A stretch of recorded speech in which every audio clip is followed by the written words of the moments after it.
पुढची एक ब्रेकिंग बातमी आहे, कारण सिंहस्थ कुंभमेळा आणि वादाचं समीकरण हे यंदाच्या वेळेला सुद्धा कायम राहणार का, असा सवाल आता उपस्थित झालेला आहे।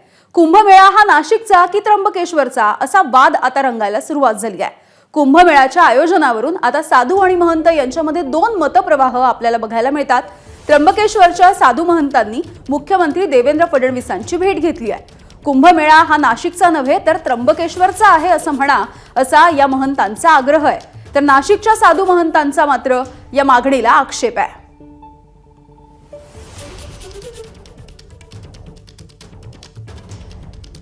नाशिक आधी का घ्यावं याकरिता व्याकरण, पाणिनी व्याकरण अष्टाध्यायी याचे जे नियम आहेत ते त्यात दुसऱ्या अध्यायातला दुसरा श्लोक, त्यातला 34व्या श्लोकामध्ये अल्पाश्चरितम असं सूत्र आलेलं आहे। ते सूत्र असं सांगतं की ज्यामध्ये स्वर आणि व्यंजन कमी आहेत ते अक्षर, जसं नाशिकमध्ये 3 अक्षर आलेत आणि त्र्यंबकेश्वर हे अक्षर धरून त्या ठिकाणी 5 अक्षर होत आहेत, तर स्वाभाविकपणे संस्कृत व्याकरणाच्या नियमानुसार नाशिक हे अक्षर आधी घेण्यात यावं। लघ्वाश्चरितम लघु अक्षर जे आहे ते आधी घेण्यात यावं।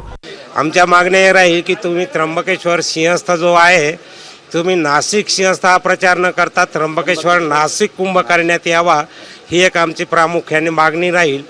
आणि तुम्ही तातडीने एक त्र्यंबकेश्वरला बैठक घ्यावी आणि तुमचं पुढचं भविष्यातील नियोजन आमच्या लक्षात यावं आणि तुम्ही आखाड्याची चर्चा करावी, त्यावर पुढची तयारी करता येईल।